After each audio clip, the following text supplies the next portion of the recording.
ladies and gentlemen, dignitaries, His Excellencies, it is my distinct pleasure to present to you our guest of honor for today, the pride of Claveria, Cagayan, summa cum laude, graduate of the San Beda College of Law, the Secretary of Transportation, Attorney Arthur Tugade.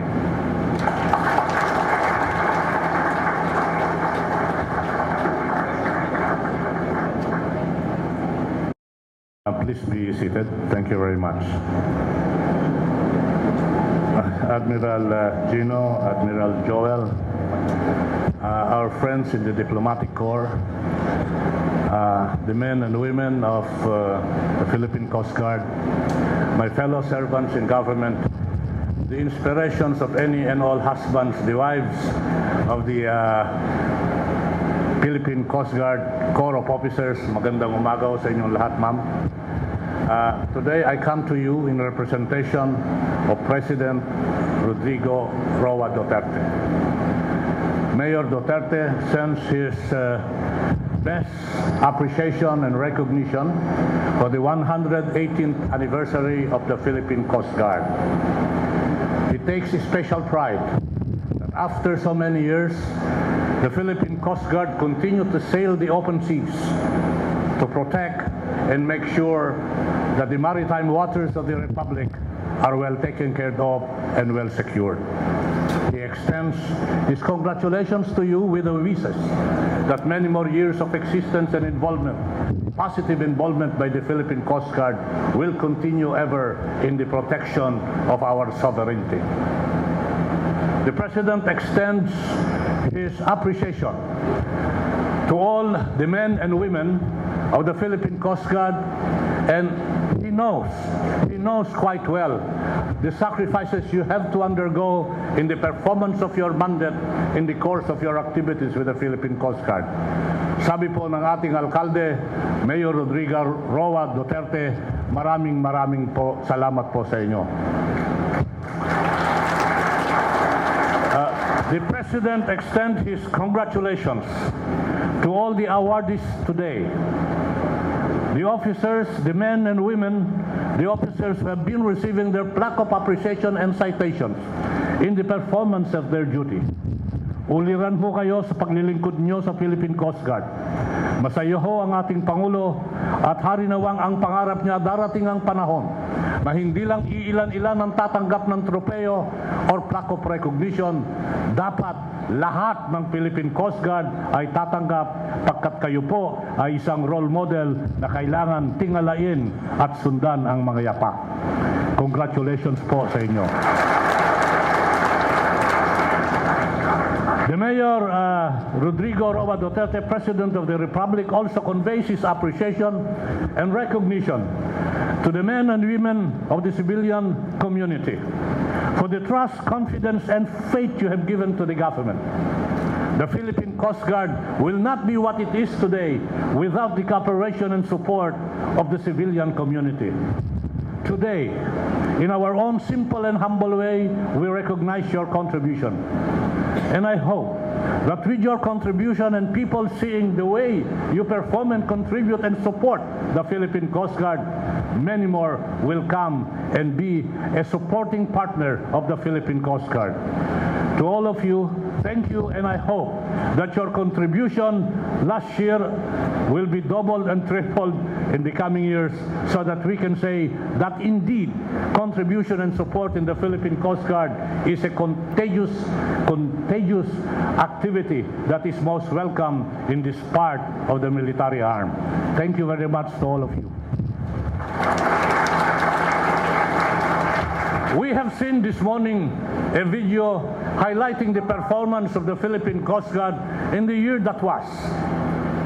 I will not go into detail and do a repetition because I know that duplication might just bore you. Let me just highlight certain things. When President Duterte assumed the administration of this government, he promised no less than the modernization program that is entitled and attributable to the Philippine Coast Guard. Ngayong araw ho na to, as we talk, I have been advised. When we started our term in this government, there were only 5,000 to 6,000 men and women of the Philippine Coast Guard. As we speak, I understand that we have already a population of 12,000 to 13,000, in fact close to 40,000 as of today. But that is not the end. The President said, we must invite the men and women, dedicated and committed, patriotic at that, to join the Philippine Coast Guard. I do not wish to have 20,000. I do not wish it to stop at 20,000 before the end of my term. He said, the President said, I want a population of dedicated men and women in Philippine Coast Guard totaling no less than 36,000. Nasabi po sa akin ni Admiral Gino at Admiral Joel, kaya hong gampanan at tuparin yung mandato ng ating Pangulo na tayo ay maging isang lupon ng 36,000. And so it is. As we try to recruit men and women in Philippine Coast Guard, we try to enhance, we try to improve, we try to increase our capability in terms of equipment and facilities.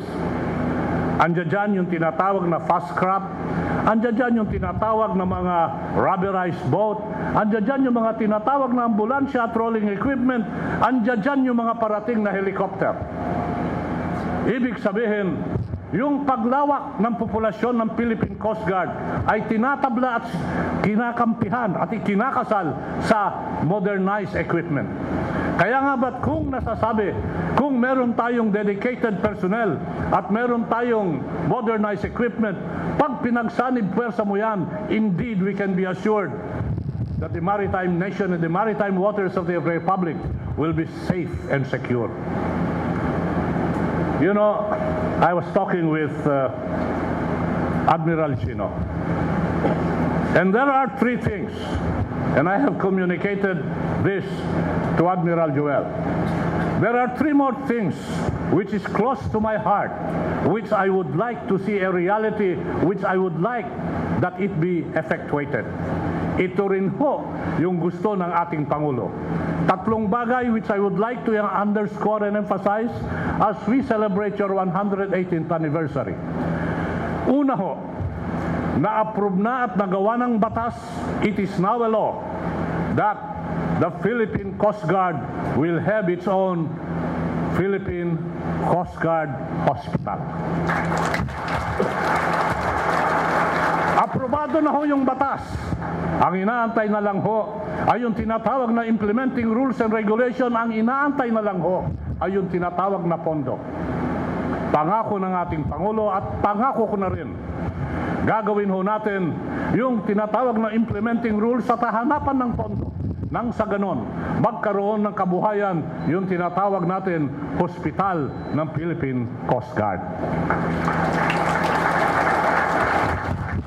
Pangalawa ho, and there is already a bill filed in Congress.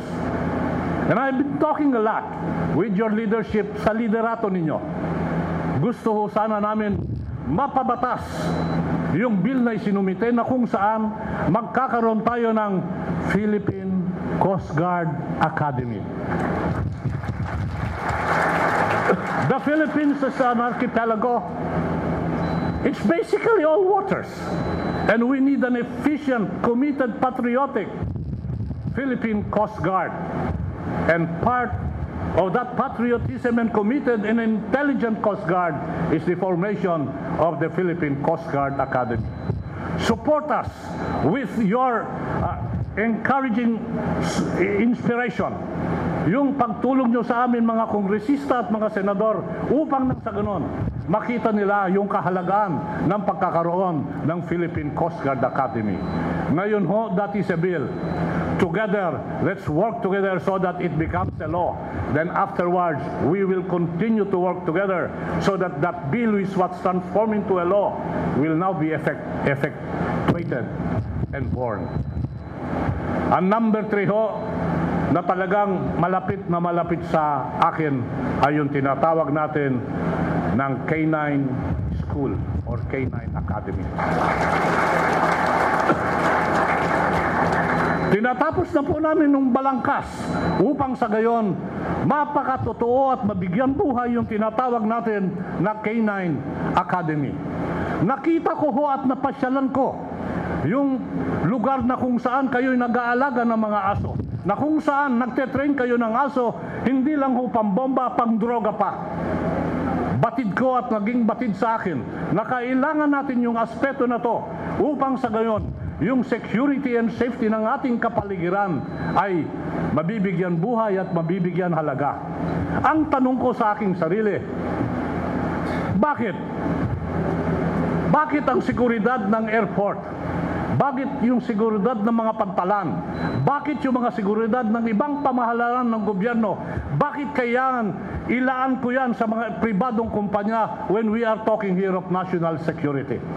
And I said to myself, if there is one entity that can take care of national security, it must be the military and uniformed personnel.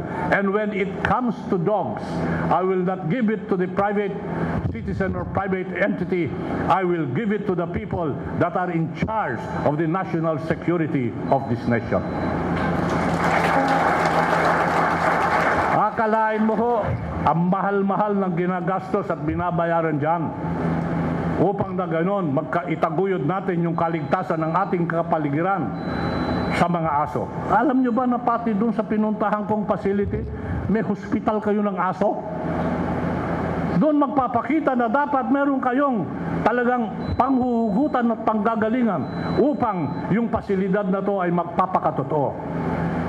Gagawin ho natin yan, in fact, to show you that we have taken one big step in the realization of this dream. We have already come into terms with the Clark Development Corporation na kung saan they will allot no less than 5 hectares for us to be given a place to put up this K9 Academy. Sana ho, dagdag sa mga ginagawang pang-araw-araw yung 3 bagay na ito sa nalalabing panahon ng termino ng ating Pangulo ay magkatotoo. And so today, I came to express the appreciation of the President for the many good things you have done and continue to do for this country. I came today to express the gratitude of the President to all the people na nakikibahagi at nagbibigay suporta sa Philippine Coast Guard.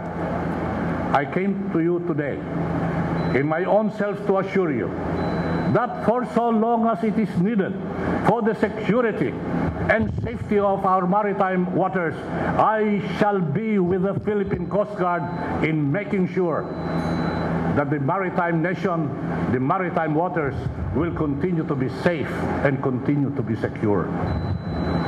So today, I come to you happy and well. I hope that there will be many more gathering in the future where we can say we have done many great things already in the past, but that is not the end.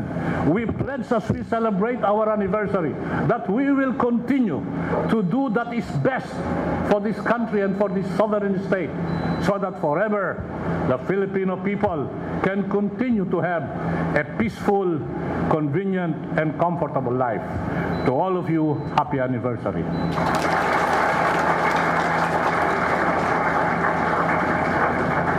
There you have it, ladies and gentlemen, our guest of honor. Thank you, Secretary Tugade, sir. Your presence has truly inspired every man and woman of this organization as we affirm our commitment to the noble service we are called upon. You may now take your seats.